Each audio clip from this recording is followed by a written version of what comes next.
Hello लोगोफोर आंनि बे गोदान मोनसे भिडिअजों लोगोसे आंनि बे गेम अफ फ्लान इउटुब चेनेलाव गासैखौबो बरायग्रोनानै लाबाय। थ' लोगोफोर दिनैनि भिडिअआ जास्ट इन्टारटेनमेन्ट आरो फानिनि थाखायसो जागोन। थ' बिनिखायनो भिडिअखौ नोंथांमोना जोबजासिम नायलांबाय था।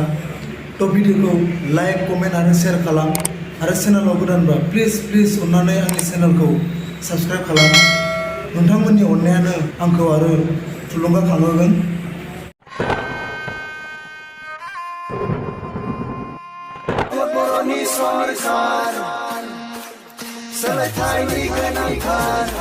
सोलायदों सोलायनायालाय थारैनो सोलायमारदों आरो परिबर्तनाबो गोबां फैमारदों।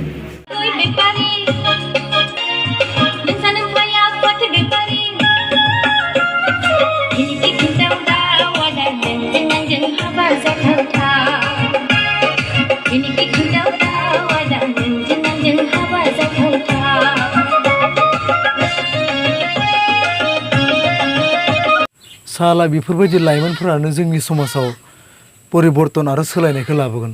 साला बेफोरबायदि गथ'फोरखौ सोर जोनोम होनानै बेफोरबायदि हस्टेलाव फरायनो थिनहरो दालाय? आंहा बिनि बायदि माहाजोन जानायनिबो खुनु सिमां गैया, एमएलए एमपि जानायनिबो सिमां गैया। एमएलए मन्त्रि जानो थाखाय गोसो दंना गैया बेखौ समासो दिन्थियो सार। हाग्रामा सार, नोंथाङा बेनि सायाव मा बुङो?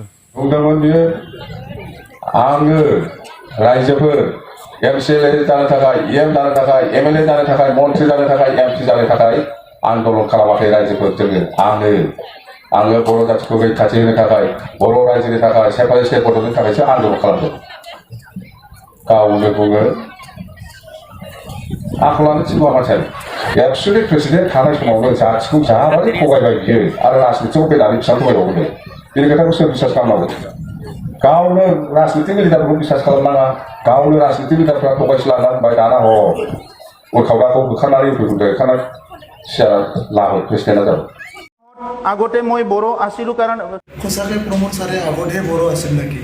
তে কি এতিয়া বড়ো হ'ল নেকি? হাগ্ৰামা ছাৰ, আপুনি কি কয়? এইটো হেমন্তহে জানে, মই কি জানে? हाग्रामायाबो मिथियाबा हेमन्त सारासो मिथिगौनो। थ' प्रमोद सार, नोंथाङानो बुंदो, नोंथाङा हारसा ना बर' जामारखो?